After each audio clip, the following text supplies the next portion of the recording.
Podcast Arte e Notícia, com Fredo Júnior. Gente de longe, gente de perto, tudo bem? Estamos começando mais um podcast Arte e Notícia, mais um episódio. E claro, agradecendo a você pela audiência e essa parceria que vem sendo construída. Aqui diretamente dos estúdios Pinheiros. E hoje recebendo uma pessoa que eu tenho assim profundo respeito, não é? Ela que é uma das referências do jornalismo ararense. Pois é. Maria Sirlene de Souza. Tudo bem? Tudo bem, Fredo. Satisfação estar aqui com você. Nossa, você não sabe a imensa alegria que você me dá. Você é uma pessoa muito querida, sempre lhe admirei profissionalmente, não é? Mas você também é um ser humano diferenciado. A gente tem tido sorte aqui e o privilégio de trazer seres humanos. E isso é muito bom. A prosa vai ser boa, vai ser longa e é muito bom ter você aqui. Obrigado, viu? Eu que agradeço, imensamente. A gente Me vai sinto honrada. Isso aí. A gente vai para um rápido intervalo e a gente volta já com a nossa convidada, a Sirlene de Souza, jornalista mineira que virou ararense.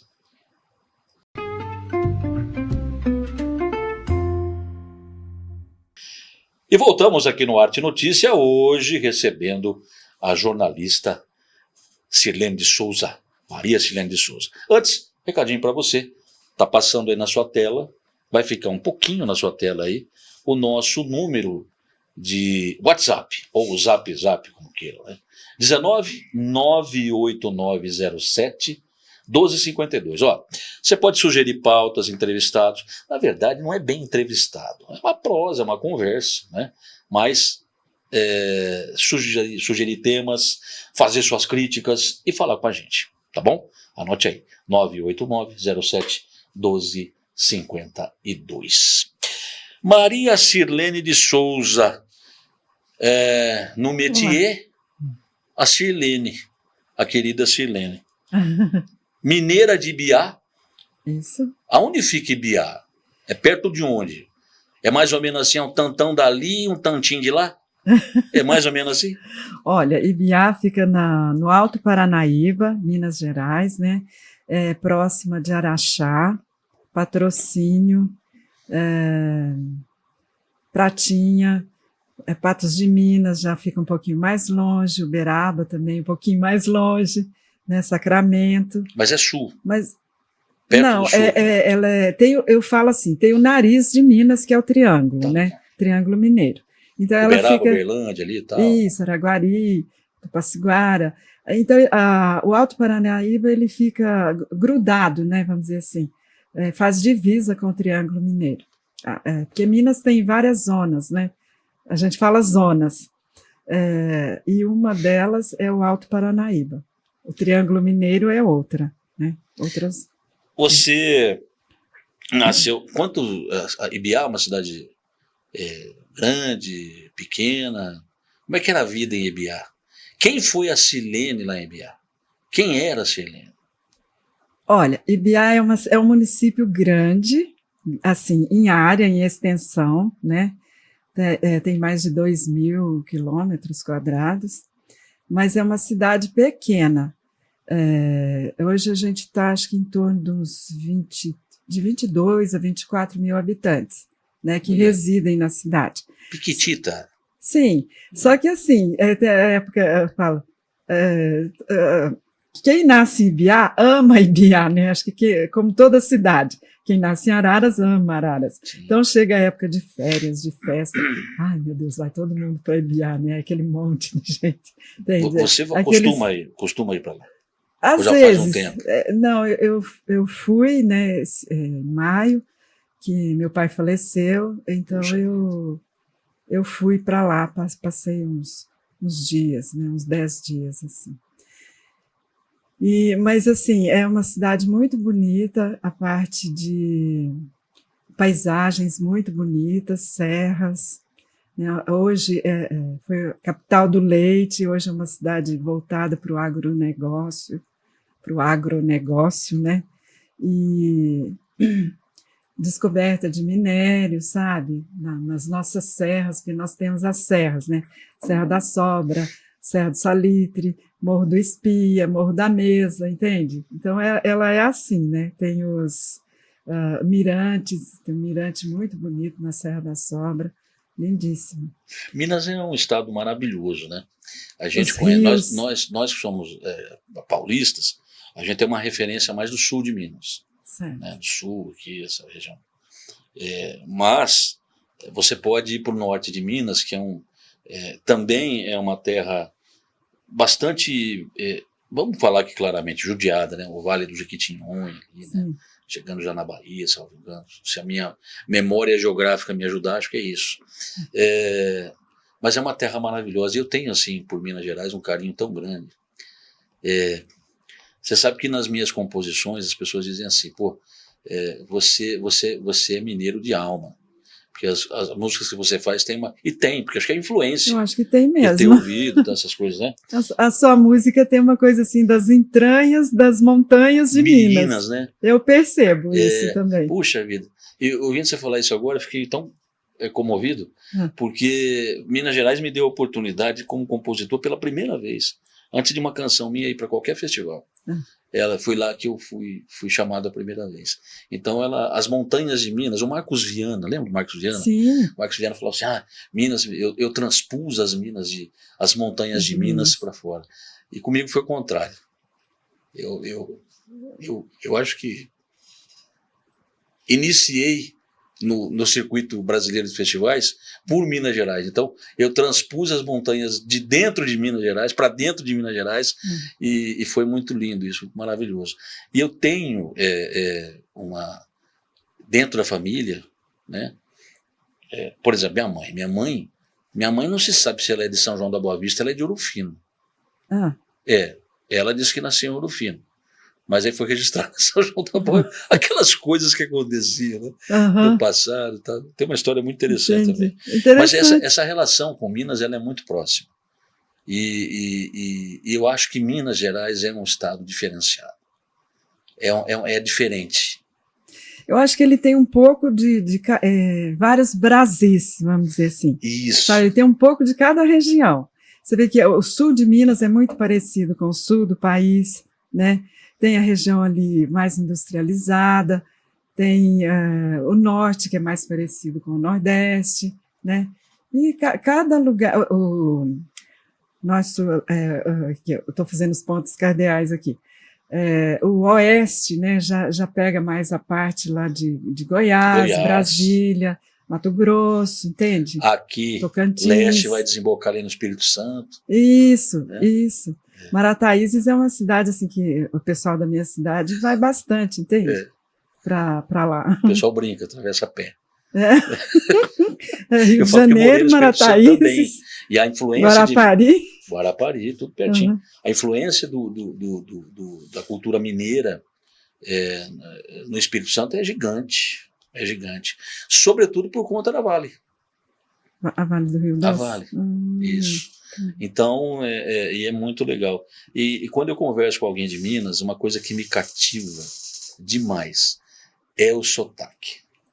É diferente. Você está tantos anos aqui na cidade, você não perdeu o seu sotaque. É verdade mesmo. Não é? É o jeitinho de falar, coisas e tal. E você cresceu em Ibiá, né? Sim. Papai e mamãe teve irmãos? Como é que... Conta um pouquinho disso pra gente. Eu tenho uma irmã, né? A diferença de idade entre nós é de quase 6 anos, né? Ela é mais nova e ela está onde? Ela mora lá. Em Ibiá. Isso. Ela mora lá, ela é casada, tem 2 filhas, é professora de educação infantil, adora, sabe, o que ela faz, assim, faz com muito carinho, sim, né?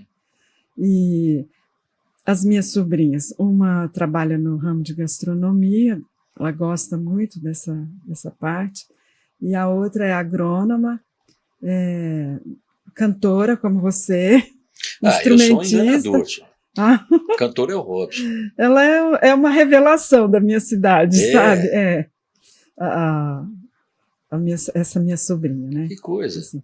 Agora, eu estudei lá até o colegial, terminei o colegial, fiz magistério, na verdade, e... Pouca gente sabia disso. Eu descobri na pesquisa ah, que você é professora, que você pois é, chegou a lecionar, né? Um sim, pouquinho, como cheguei a lecionar em professora. Uberaba, numa escola estadual. Não é Uberaba, é Beraba. Berlândia, Beraba, Bia, Biá. é assim que eles falam, é isso. E assim, eu era muito dedicada, sabe? Eu era estudiosa, assim, mas assim, eu sempre tive muita facilidade também com os estudos, né? Falam que eu era uma aluna, como é que eu vou dizer? Exemplar. É chato falar esse negócio mais adiantada da escola, né? No meu tempo falava mais adiantada, mas Você era a Caxias, a CDF da sala. mas eu não era chata, eu acho que eu não Não, era mas não, chata. não necessariamente chato. É que Ah, tem uns Caxias que são chatos, né? Mas não é certo. o caso. Eu Ah, conheço vários Caxias que são gente boa. Você é uma delas, dessas entendi. pessoas. O que eu digo assim tem muito a ver com o seu perfil, Ah, né? Você vai chegar no jornalismo já, a gente vai falar sobre isso. Mas você também sempre foi uma profissional muito dedicada e focada. A gente até estava conversando aqui algumas coisas antes de começar o episódio, sim. e por incrível que pareça, pode não parecer, por incrível que pareça, pode não parecer, olha que coisa linda. Hum. Você, sim, quando eu disse no começo do episódio a respeito da referência, você também é referência para muita gente, justamente por conta dessa sua descrição. Uma jornalista que sempre trabalhou com muita discrição, muita ética. Eu acho que isso fez toda a diferença na sua carreira. Obrigada. Eu acredito nisso, de verdade. E para a gente também é um espelho. Né? Claro que a gente não consegue, as pessoas são diferentes entre si, temperamentos diferentes. Né? Mas As eu acho que épocas, as a pessoas. professorinha do magistério, com toda a dedicação da sala de aula, ela é como se você fosse exercesse a sua profissão como repórter, como jornalista, de maneira professoral. Tem gente que acha que eu sou professora. Então, Hoje, ainda hoje. Falam que eu tenho cara de professora, não sei. e tem mesmo. Acho que pela formação, pela experiência. Né? Pode ser. Aí deu aula em Beraba e depois você foi fazer o quê? Não, eu dava aula, né? Foi no começo que eu fazia faculdade. De comunicação social. Isso. Habilitação em jornalismo, né? E dava aula. Mas aí depois eu achei melhor abdicar das aulas, né, do professorado e me dedicar ao jornalismo, entende? Porque... E você começou a trabalhar com jornalismo lá em Biá mesmo? Lá em Uberaba. Em Uberaba. Em Uberaba, assim, a minha turma era uma turma muito conhecida na cidade, porque a gente ainda pegou uma parte, né, um fim, vamos dizer assim, ali, 1980, deixa eu ver, 83 eu vim para cá, acho que 80, 81, 82, isso mesmo. Uma parte da ditadura, sabe? Não diga isso. Há quem diga que não houve ditadura. Pois é. A esses queridos, eu sinto em dizer, história. Então, aulinha de história. Eu estudava na Santo Tomás de Aquino, Faculdades Integradas Santo Tomás de Aquino, que depois foi anexada a Faculdades Integradas de Uberaba, que hoje é Uniub, né? A FIUB, no caso, era fundada pelo escritor Mário Palmério, sabe? E ela era dirigida, na ocasião, né, enquanto eu estudava lá, pelo filho dele, Marcelo Palmério. Bom, a Santo Tomás de Aquino ela era dirigida por civis e religiosos, tá? Por freiras e por pessoas, né, da comunidade, assim, professores. E assim, elas tinham, era uma faculdade muito bonita, o ensino era muito, vamos dizer, rigoroso, vamos dizer assim. Era, mas não rigoroso assim no sentido de te podar, não é isso, sabe? É no sentido de ser bom, né? Tinha bons O profissionais. nível de O exigência. nível era exatamente. Então eles falavam assim: você pode passar passa no vestibular da FISTA, né? Que a gente falava, São Tomás de Aquino, mas é difícil sair de lá, que era difícil sair de lá. Então, assim, por exemplo, se a polícia para pegar algum colega, alguém, não. A irmã fala, o senhor pode pegar do portão para fora, mas aqui dentro não, sabe? Mas haviam tentativas investidas nesse sentido. Isso era muito comum na época. Né? Não, acho que nos anos 80 nem tanto. Sim. Mas de 67, nos anos 70, a invasão sim. nas universidades era muito comum. É verdade. Assim. Muito comum. E assim, mas ainda a gente assim, tinha aqueles colegas que você tinha todo mundo falava que era tipo espião, entende, dentro da sala de aula. O espião dos militares, né, vamos dizer assim. Que tinha. Curso de jornalismo. Olha, se tinha... Eles eram plantados, né? Se tinha, depois ele se enturmou tanto com a gente que acabou ficando com a gente. Tornou-se subversivo. Exatamente. Foi isso mesmo. Aliás, uma coisa muito interessante sobre jornalismo, né? Acho que o Milor tem uma frase que é muito interessante. E ele fala sobre isso. Jornalismo é você... Aliás, o autor lá do 1984, o George Orwell, fala sobre isso.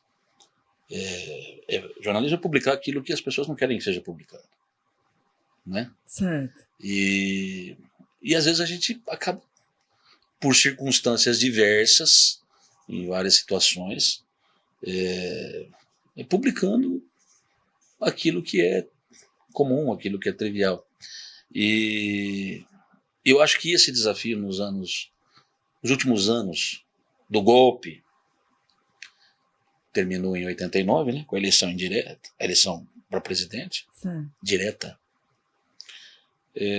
Eu acho que foi muito difícil. A sua geração, você é um pouquinho mais experiente que eu, viu coisas que eu tenho uma lembrança pequena dos anos 70. Né? Mas era uma época difícil, né? Era uma época difícil. Eu acho que essa é uma oportunidade de a gente estar aqui conversando uma coisa que é tão... parece distante para as pessoas, mas nós somos uma frágil e jovem democracia. Sim. De quantos anos? De 87 para cá, 88 para cá, com a Constituição, e com uma eleição direta de 89. Então, veja, tudo isso é muito difícil da gente considerar esse país, né, e as forças democráticas, as instituições devidamente colocadas. Tá? E nesse caso a imprensa, apesar de todos os erros que nós cometemos, e quando eu falo nós, me coloco aqui na condição de um ex-profissional de imprensa. Hoje eu estou brincando aqui no podcast por isso, para não ficar distante disso. Né? Com uma proposta diferente. Aqui a gente fala sobre vida, fala sobre outras coisas. Né? Mas eu percebo o quanto a gente também, e o quanto a imprensa é importante para o país, a imprensa livre e responsável. Você acha isso também? Sim, claro. Imprensa livre e responsável. Sabe? E assim, eu acho que a imprensa é o quarto poder ainda. Sim. Né? Na minha época a gente falava muito sobre isso. A imprensa é o quarto poder. Né? Hoje, com essa história de fake news, as pessoas ficam meio assim, né, duvidando e tal. Mas a imprensa, ela tem um papel muito importante ainda, sabe? Sempre na formação do país, sabe? Para que a notícia realmente chegue até as pessoas, né? Para que elas, com isso, possam formar melhor os seus pensamentos, né? Discernir melhor e opinar e optar, né? Para onde elas querem ir, sabe? A verdade e como que eu vou te dizer assim? A liberdade e a verdade São duas coisas que têm que caminhar sempre na empresa. Sempre.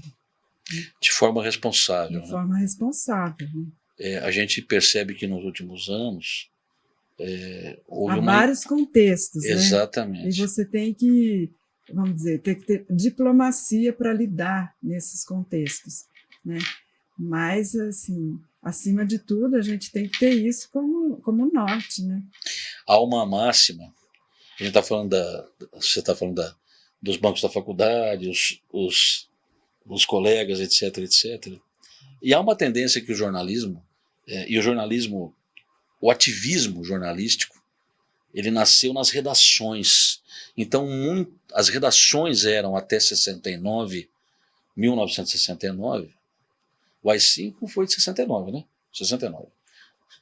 Desculpe se eu estiver enganado. 67, 69. Enfim. As redações eram... dificilmente você tinha... 67. Dificilmente você tinha um jornalista graduado. As redações elas tinham ali como profissionais advogados, filósofos, médicos, todos e vários outros do que não tinham escritor, outras formações que não propriamente jornalistas. Né? Tanto é, reza a lenda, que o diploma de jornalista instituído naquela época foi uma forma, inclusive, de manter esses subversivos longe das redações. Você comunga dessa ideia ou não? Olha, você diz assim, essas pessoas, as redações não tinham os profissionais mesmos habilitados? Isso. A maioria não tinha, né? A maioria não tinha, e ainda tem bastante, eu acho. Você vai criar eu sou um indiplomado. Jornalista provisionado, chamado jornalista provisionado, Isso. e por tempo de redação ele adquiria o direito, o diploma, né? Era diplomado daí. Isso, tinha o registro profissional. Sim. Olha, sim e não, porque eu acho assim, o jornalista... O diplomado também, ele podia ser, não precisava ser necessariamente da oposição, vamos dizer assim. Ele podia comungar do sistema ali, do que estava ocorrendo, né? Do que estava em vigência no país, vamos dizer assim. Né? Até porque eu acho que você não tinha muita... como fala? Não é escapatória, mas você não tinha liberdade, sabe? Então, como que você ia se expor, né? Abrir o peito, sabe? Colocar suas ideias e tal, e fazer o seu trabalho conforme você pensava. Você tinha que ter muito tato, né? A gente vê aí Mas até hoje a gente precisa ter. A gente vê aí pelas músicas, né? As letras das músicas, como que eram, né? É uma tal de metáfora, entende? Que é assim. Então, eu acho que independe, sabe? É claro que se você tinha um diploma de jornalismo, você ia ficar mais visado, ia ficar mais na linha ali, né? De frente da fiscalização, vamos dizer, né? Mas, assim, a pessoa em si, o profissional em si, eu acho que não. Eu acho que... O Alberto Dines dizia isso. Falava assim, ele falava muito com clareza isso. Assim, as redações, eles queriam deixar de fora os filósofos, os sociólogos, todo esse pessoal aí que era subversivo das redações, aí instituíram um diploma. Mas essa é uma discussão também que é inócua. Eu tive assim, a honra de trabalhar com grandes profissionais diplomados, outros não diplomados. 30 anos que trabalhei com jornalismo, trabalhei como não diplomado. O que aprendi na redação. Aliás, Opinião Jornal, vamos chegar no segundo bloco, a gente vai falar do Opinião Jornal, vamos falar da Tribuna, que nós não falamos ainda, vamos falar tudo isso daqui a pouquinho. Fui provisionado da Opinião. Sabia? Tenho lá um registro provisionado da Opinião, há muitos anos. Mas enfim, é isso. Ô diretor, quanto tempo nós temos aí? Já está na hora de intervalo. Então vamos tomar uma aguinha que nós estamos tomando já. A gente vai prosear um pouquinho aqui e falar as coisas que a gente não pode dizer ao vivo. A gente tricota também, né? Sim, claro. A gente volta já com mais Arte e Notícia. Hoje conversando com a Silene de Souza, grande jornalista, que está conosco nessa oportunidade. A gente volta já.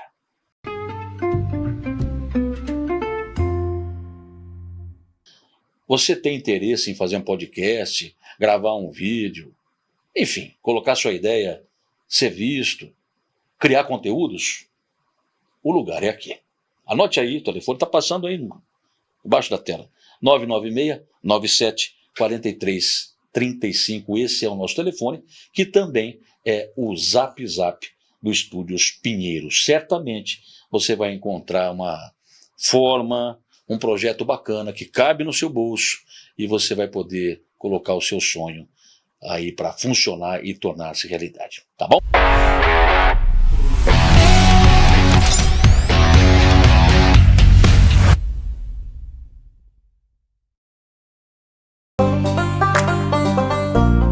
Podcast Arte Notícia, o som da informação.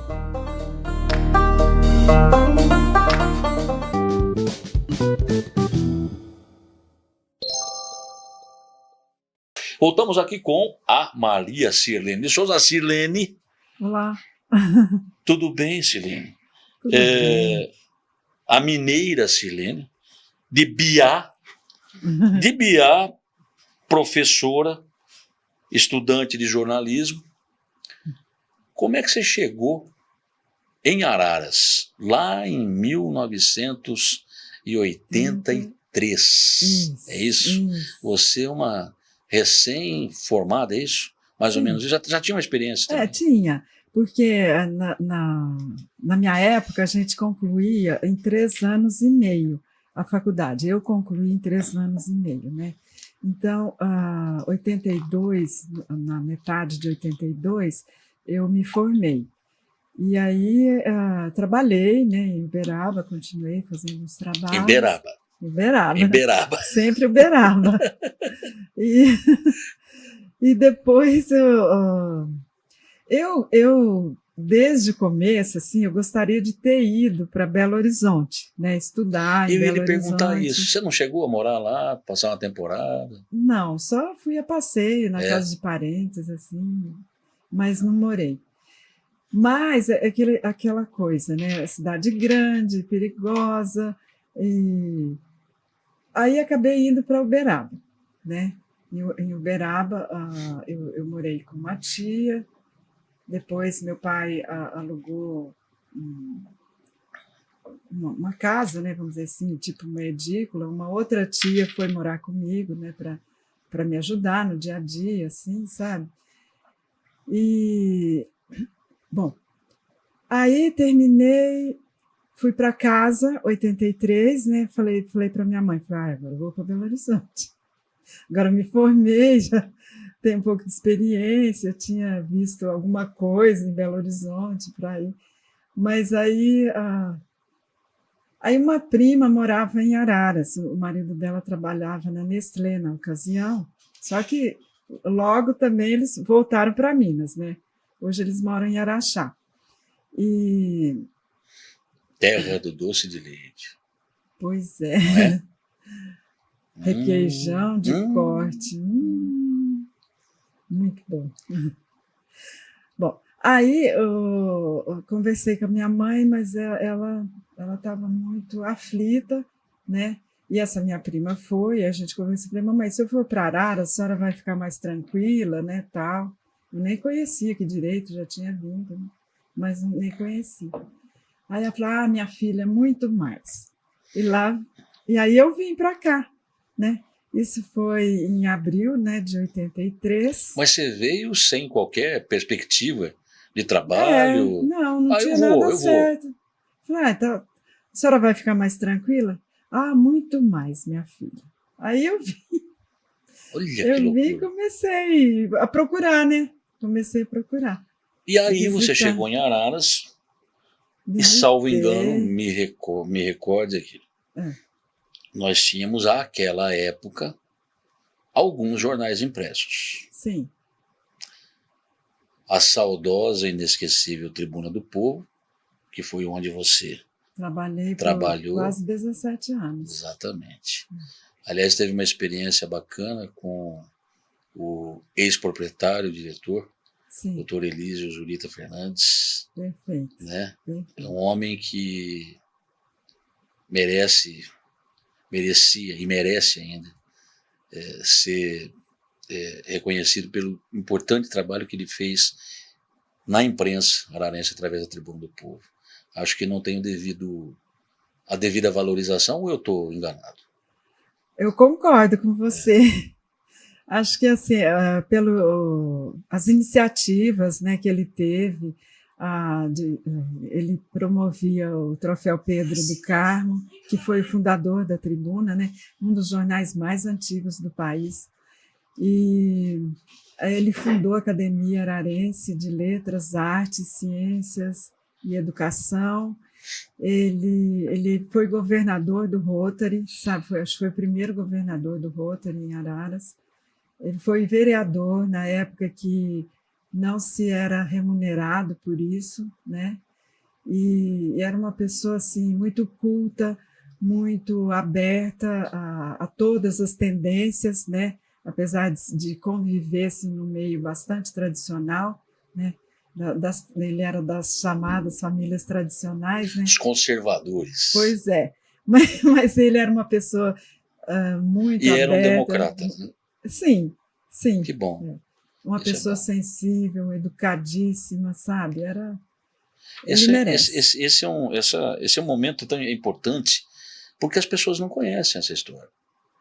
A maioria das pessoas, acredito, que verão ou estão assistindo nesse instante, talvez desconheçam quem foi o Elísio, a Tribuna do Povo, Pedro do Carmo, enfim. É história de Araras, né? De Araras. Aí você ficou 17 anos lá. Fiquei 17 anos. Daí, depois, na década de 90, um dos filhos do Dr. Elísio, ele residia na Suíça, né? Então ele retornou, daí ele assumiu a direção, né, do jornal. O doutor já estava assim, bastante idoso, mas na ativa. Ele escrevia muito bem. Na história de Araras, ele é tido como uma das pessoas, assim, como fala, os locutores, as pessoas que... Não locutor, a pessoa que discursava, sabe? Mais brilhantes. Oradores, exatamente. Oradores. Um dos oradores mais brilhantes de Araras, sabe? E aí? Veio filho, mudanças, como é que ficou? Mudanças, sim. Bom, nisso o filho do Dr. Elísio Marco assumiu a direção, depois veio a parceria, né, na época Classe Fácil, que era o Gilberto com o Eupídio, sabe? Então, que foi uma revolução também, né? Foi uma revolução. Para quem não se lembra, o Classe Fácil era um tabloidezinho em que você anunciava, né? A venda, compra, venda, e foi um negócio, foi uma febre, né? Exatamente. Foi uma febre isso. Impressionante. Aí, com isso, vieram as mudanças, né? Por exemplo, o caderno... Aliás, me permita, quero mandar um beijo aqui para o Gilberto e para o Pedinho. Acho... a gente falou aqui do Dr. Elísio, mas esses dois caras também eu tenho meu respeito. Sim, claro. Tenho uma amizade bastante estreita com o Pedinho, né? Músico também, essa coisa toda, mas com o Gilberto também. Então, por favor, vocês também fazem parte da história da cidade de Araras, e Araras precisa saber disso, só para fazer esse apontamento. Eles deram assim, uma nova gestão, né, para o jornal. Isso. A parte administrativa, a parte, mesmo a parte editorial, vamos dizer assim, né? Aí a gente tinha lá o Standard, né, que era o jornal maior, né, que a gente fala, e tinha o tabloide, né, o jornal menor, eram cadernos, né? Então a Tribuna foi, vamos dizer assim, mais subdividida, né? As seções. As editorias, né? Isso, as seções mais definidas, assim, né? Mais especificadas, vamos dizer. Seção de política, economia, cidade, social, né? Esporte. E o interior tem muito disso, né? Sim. Eu me lembro a primeira vez que saiu uma citação minha na Tribuna enquanto radialista. Sim. Eu tenho guardado isso até hoje. É tão importante, né? Não por vaidade, não é isso que eu estou dizendo. Não, sim, mas era significativo. Ou sair na tribuna, né? é verdade. Ou na opinião, enfim. É, É um negócio assim, tem muito a ver também com a cidade, né? Com a identidade da cidade, com os valores que a gente tem na cidade, sim. essa coisa toda, né? Mas eu vejo hoje também, inclusive, né, que nós estamos aí com as redes sociais, né, ganhando bastante espaço, mas eu vejo a importância que as pessoas dão para a imprensa escrita também, sabe? É impressionante. Você acha que as pessoas não leem, né, que não veem o jornal. Ah, mas saiu qualquer coisa, ai, tá ligando, sabe, tá passando para o outro. Sirlene, Isso chega na gente, para a gente, entende? eu tenho assim uma saudade do impresso que você não faz ideia. De sentar, de você tomar um café, folhear o jornal, né, abrir, tal. Isso era meio que ritualístico, quase que litúrgico, né, pra gente. E a gente não sabe o que mais. Hoje o nosso jornal é isso aqui. É o celular. É. Não é? Mas, assim, eu vejo, por exemplo, Leme, São Carlos, já me deparei com o entregador entregando jornal, sabe? Eu acho o máximo. Acho muito legal. Tribuna, e depois da tribuna... Eu passei, tive um tempo na Intervias, né? Trabalhei no jornal na de assessoria hoje, de imprensa lá. Assessoria de imprensa, Logo que ela, no início dela na Anhanguera, porque quando ela chegou, o escritório era na Francisco Leite. Isso. Né? Depois que adquiriram lá, foram para Anhanguera. Então eu peguei um pouquinho da Francisco Leite e fui para Anhanguera, né? Aí depois eu trabalhei no Jornal de Hoje, que tinha a Iraci, o Vanderlei à frente, depois o seu Canelli, né, seu Marco Canelli. Depois eu fui para a prefeitura, né? Trabalhou no setor público, passou pela Câmara. Passei pela Câmara e voltei. E, enquanto eu estava na prefeitura, eu também comecei a fazer revisão na opinião, né? Saía da prefeitura e ia para a opinião. Trabalhando como revisora. Revisora, isso. E estou lá até hoje. Hoje, de revisora, passou a ser repórter, editora e por aí vai, né? Então. E é engraçado a gente falar isso e ao mesmo tempo triste, porque a gente que viveu a época de ouro, né? Que havia uma certa rivalidade também, né? Entre a tribuna, entre a opinião. Aí nós tivemos nesse intervalo alguns jornais que apareceram. O jornal de hoje, que era o jornal A Verdade, do Sérgio Mazon. Isso. Não é? Tinha a Cidade, do Dr. Nico Ramos. Isso. Circulou bastante tempo. E alguns assim com um viés mais político, né? Determinado grupo, isso é natural que isso aconteça. Mas os dois jornais que eu tenho a impressão que têm a história de Araras e viveram a história de Araras intensamente, são Tribuna do Povo e Opinião Jornal. Né? Certo. Opinião Jornal, sobretudo, gosto muito do Tim, quando os textos que ele fala lá dos anos 60, da ditadura, principalmente quando evoca, né, o Milton Severino, a defesa da democracia, enfim. Há um certo romantismo nisso tudo, né? Mas é a história da nossa cidade. Ele viveu bem esse período, né? Assim, vamos dizer, os rigores, né, desse período, né? Inclusive chamado para depor, né? Aquelas coisas todas assim. É uma coisa que é inconcebível hoje, né? Assim, como é que pode um negócio desse? Mas acontecia. Né? Você falou das músicas. E a gente tem algumas situações legais, né? Acho que o Chico, sobretudo o Chico, se notabilizou por algumas canções mais ácidas, né? Certo. Então, quando ele tem uma que ele fala da filha do general. Eu estava pensando nessa música agora. Você não gosta de mim, mas a sua filha gosta. Exatamente. Provocação, não? Mas a arte tem essa finalidade. Eu acho, quando nós pensamos no Arte Notícia, foi pensando exatamente nisso. Quais são as duas coisas que incomodam os poderosos? A arte e o jornalismo. O acesso à cultura, ele é libertador. Sim. O acesso à cultura, à informação. A informação, exatamente. Nossa, isso Você é liberta. terrível, né? Para o poder, para quem está no poder. Exatamente. E às vezes é difícil. A gente fala, tem um desafio que acho que a gente passou na carreira, e todos nós passamos, né?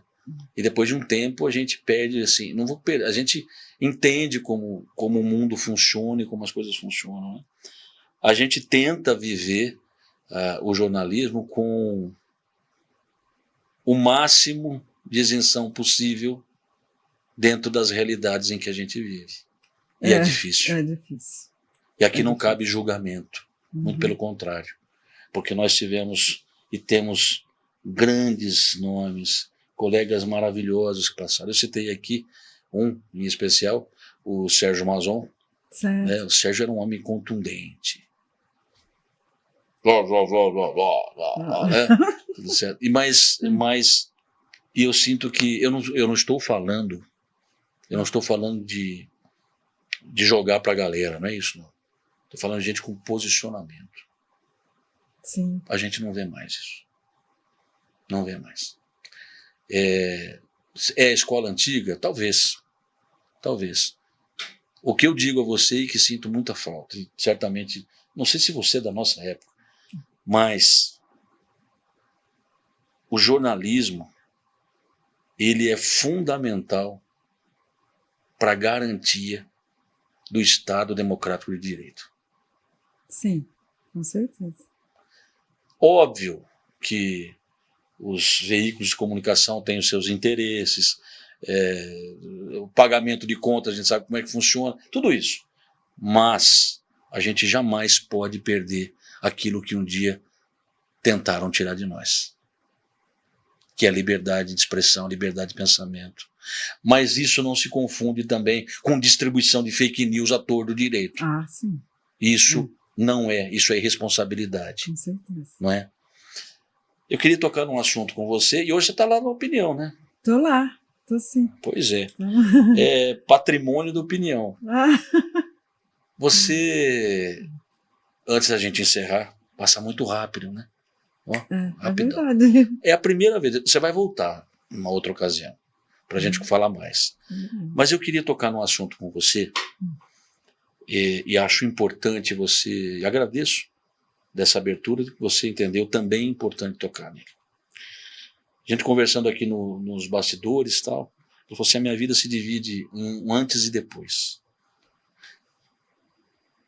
Você é mãe do Thales, sim, né, um menino maravilhoso aí, estudante, enfim, tal, ganhando a vida, né, voando por aí.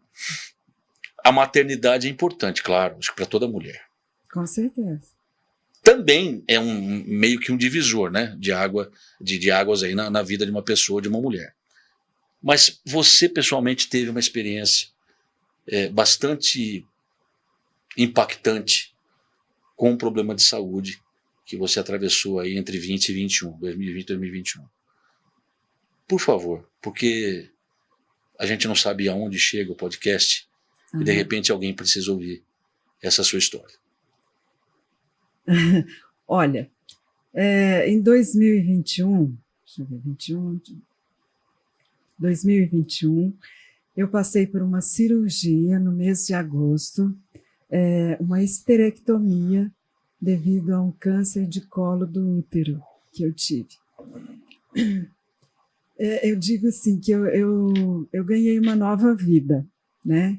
Eu tenho a Sirlene de antes e a Sirlene de depois, né? Hoje, a Sirlene de antes era uma pessoa assim, mais... eu programava a minha vida, né? Eu programava.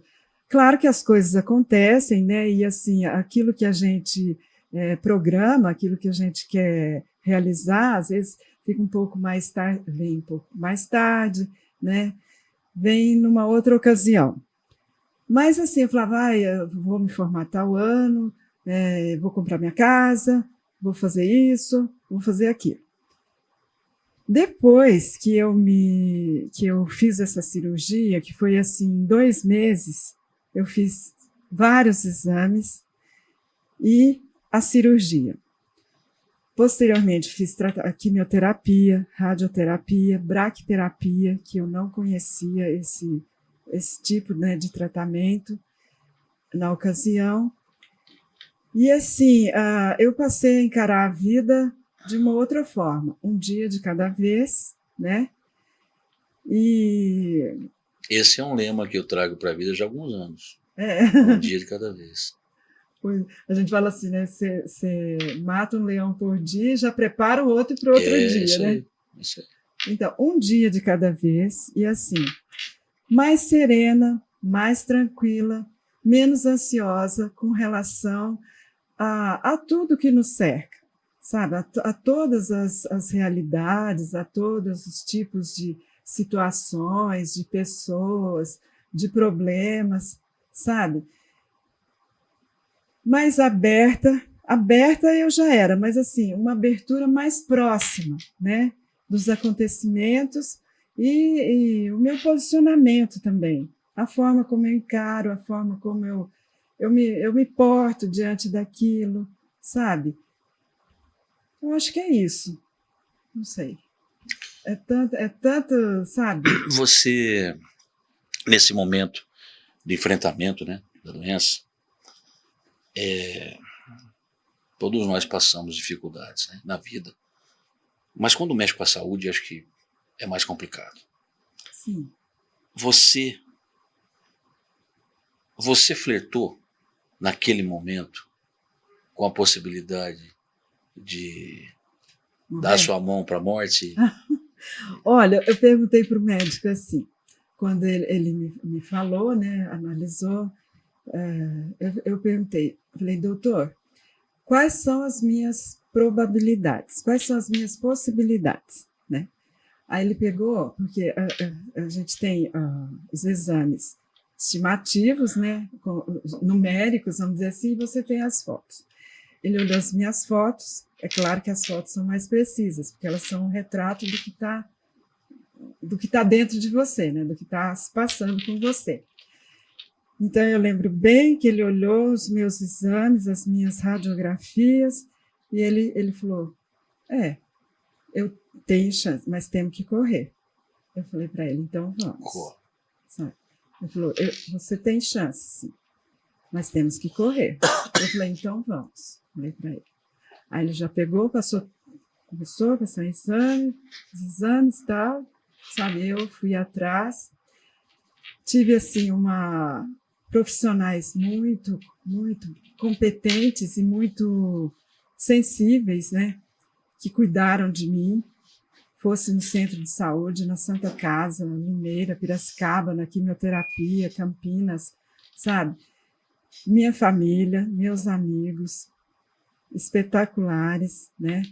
Aqui há um amigo que me levava para fazer exame, outro que me levava em outra cidade, outro que me acolheu na casa, o seu Valentim e a Nazaré, esposa dele, me acolheram na casa dele quando eu saí do hospital, sabe? E depois ele, o Rubismar e a Munira fizeram uma reforma, que a minha casa era muito antiga, sabe? Fizeram uma reforma na minha casa, meus vizinhos, todos ajudaram, né? Deram as coisas. Talvez porque sabe? Você seja muito querida, muito amada, e seja merecedora disso. Olha, eu sou muito grata, né? Eu não sei, assim, não consigo assim, avaliar a dimensão, né, de eu ser uma pessoa querida, ou como você colocou, mas assim, eu sou muito grata e essas pessoas, eu não tenho nem eu nem sei o que dizer, porque assim, é como se você tivesse aquele problema, né, que se não fosse assim, você estaria lá no fundo, mas você está aqui, sabe? Assim, eu toda com o apoio, né, que eu tive, né, então você está aqui, pronta para continuar, entende? E há uma revisão de valores também, não é? Depois disso, né? Eu queria colocar assim, por exemplo, eu sou católica, fui criada no catolicismo, mas respeito todas as As religiões. vertentes. Sim, recebi apoio, orações de todas as vertentes, sabe? Isso é muito E bonito. em determinados momentos, por exemplo, a meditação, como que fala? Os hindus, sei lá como que a gente fala? Os mantras. Os mantras. Os mantras indianos me ajudaram muito mesmo. Na parte quando eu tive que fazer porque assim, o fato de ficar careca, assustou um pouco ficar sem cílios, sem sobrancelha, né? Choca, né? É uma experiência diferente. É estranho, é bem estranho. Mas assim, a quimioterapia, a radioterapia, beleza. Mas quando eu cheguei na braquiterapia, que eu não conhecia ninguém que tinha feito, para trocar uma ideia, né? Eu acho que a fulana parece que fez, mas eu não sabia detalhe, entende? Que é assim, é como uma radioterapia interna, sabe? Meu Deus. É calculado, pega os seus exames, né? A física calcula o tempo que você tem que ficar com aquilo dentro de você, Sim. né? Tipo uma ogiva, assim, por exemplo, eu ficava 3 minutos e meio, o máximo 5 minutos, né? Aí você fica sozinho, né? Por causa da natureza, né? Da radiação, assim. Mas, assim, profissionais excelentes que me deram todo o apoio, tiravam todas as minhas dúvidas, sabe? Me deram tranquilidade para eu passar por aquilo.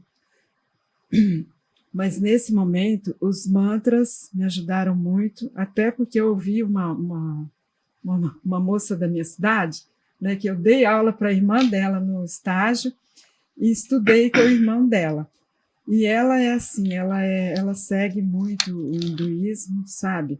Ela canta muito bem, ela é uma musicista excelente, toca piano, violão, ambidestra, sabe? E no Facebook, por incrível que pareça, veio ela cantando para mim, sabe? Aquela música. E aquilo me despertou. Não por acaso. Pois é, não por acaso. O universo conspira quando ele tem os recados para dar. E também, assim, os kardecistas também, recebi muita luz por parte deles, sabe?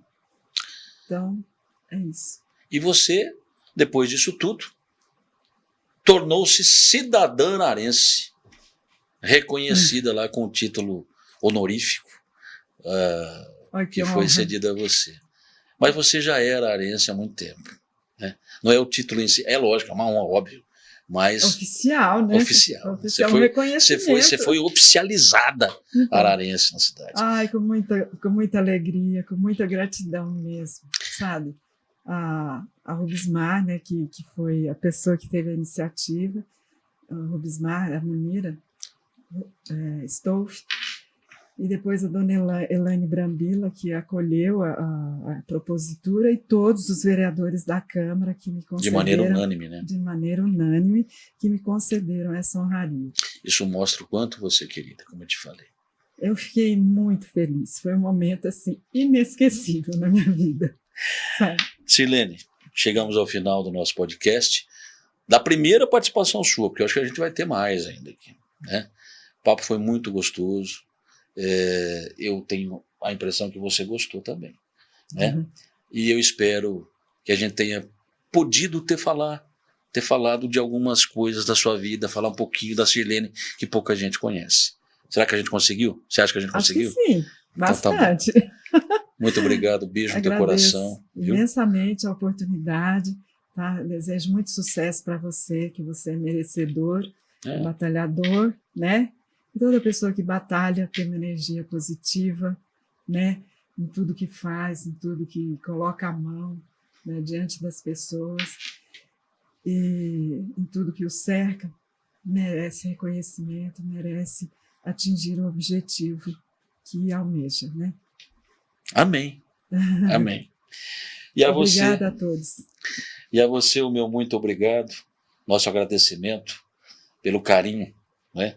Conosco, eu esse episódio retrata bem aquilo como os anteriores, o Arte e Notícia, apesar da gente falar sobre cultura, sobre jornalismo, enfim, ele fala sobre a vida, porque não existe cultura sem pessoas, não existe jornalismo sem seres humanos, né? E é essa a nossa intenção. Para você de perto e para você de longe, um beijo carinhoso. E a gente se vê no próximo episódio do Arte e Notícia, sempre pelos Estúdios Pinheiros. Ó, segura aí que vem mais um pouquinho. Até mais.